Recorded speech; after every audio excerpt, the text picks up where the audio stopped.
করতে পারি এবং দেশের জন্য মেডেল বয়ে নিয়ে আসতে পারি। আমাদের প্রেসিডেন্ট স্যার বললো যে স্বপ্ন চূড়ায় থাকবে, ইনশাল্লাহ যেন গোল্ড মেডেলই নিয়ে আসতে পারি। সে আল্লাহ সেরকম তৌফিক দান করবে, আপনারা দোয়া করবেন ইনশাল্লাহ। এবং তারা যেভাবে আমাদেরকে সাপোর্ট করে যাচ্ছে, সে যেভাবে টার্গেট নিয়ে আমাদের পিছনে এইভাবে ওয়েস্ট করতেছে, টাকা দিতেছে বা সব কিছু যেভাবে সব দিক দিয়ে সাপোর্ট করতেছে, ইনশাল্লাহ তারা যদি আমাদেরকে এবার সাপোর্ট করে ফেডারেশনে আমাদেরকে যদি সব কিছু ফ্যাসিলিটির জন্য সব কিছু ঠিকঠাকভাবে যদি দেয়, ইনশাল্লাহ আমরা ওই চূড়ায় নিয়ে আসবো। একটা বিষয় জানতে চাচ্ছি, একটুকে বলছিলেন স্টেজে মায়ের কথাটা, মা অনেক কষ্ট করে এবং মাকে নিয়ে আজকে স্টেজে থাকার পর সেই মুহূর্তটাকে এরকম লেগেছে এবং মায়ের অবদান, মায়ের জন্য সফল ছেলে মনে করা, সেই বিষয়টা একটু আরেকবার একটু জানতে চাচ্ছি।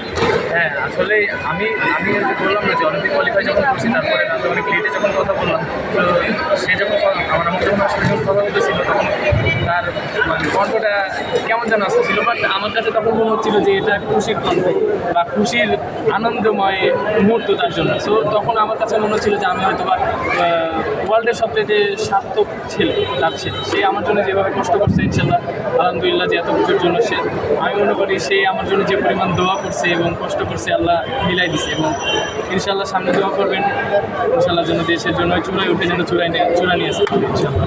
আর মাত্র 1 মাস কিন্তু হাতে আছে অলিম্পিকে মোটামুটি আপনার যাওয়া। তো আসলে এই 1 মাসের মধ্যে আপনার মেন্টাল সেটআপটা হয়েছে বা পরিকল্পনা কিছু করেছেন যে কীভাবে নিজেকে প্রস্তুত করবেন ওয়ার্ল্ডের এত অ্যাথলেটের মধ্যে?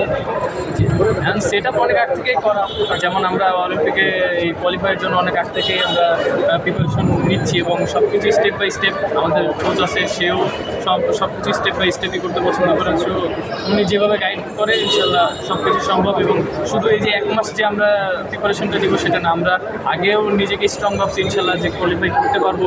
তো তখন থেকেই মেন্টালিটি ওরকমই ছিল যে পরবর্তীতে ইনশাল্লাহ অলিম্পিকে ভালো কিছু করবো, বা এটা আমার জন্য খুব শর্ট টাইম, অবশ্যই শর্ট টাইম, বাট শুধু প্রিপারেশনটা শর্ট টাইমের জন্য না, আমরা অনেক লং টাইম থেকে এগুলো প্রিপারেশন নিচ্ছি। আলহামদুলিল্লাহ ইনশাল্লাহ ভালো লাগছে। ছেলের এই অপ্রাপ্তিটায় এরকম দেখতে কিরকম মনে হচ্ছে? খুব আনন্দ লাগছে। হ্যাঁ, তারপরও আর ছেলের জন্য কিছু বলা, কী মনে হচ্ছে ঢাকাতে যখন রাজশাহী থেকে আসলেন এবং আপনার ওর যে বিকেএসপিতে যাওয়ার যে কথাগুলো বলছিলেন, সেটা একটু জানতে চাই যে ছেলের অর্জনের বিষয়টা জানার পর।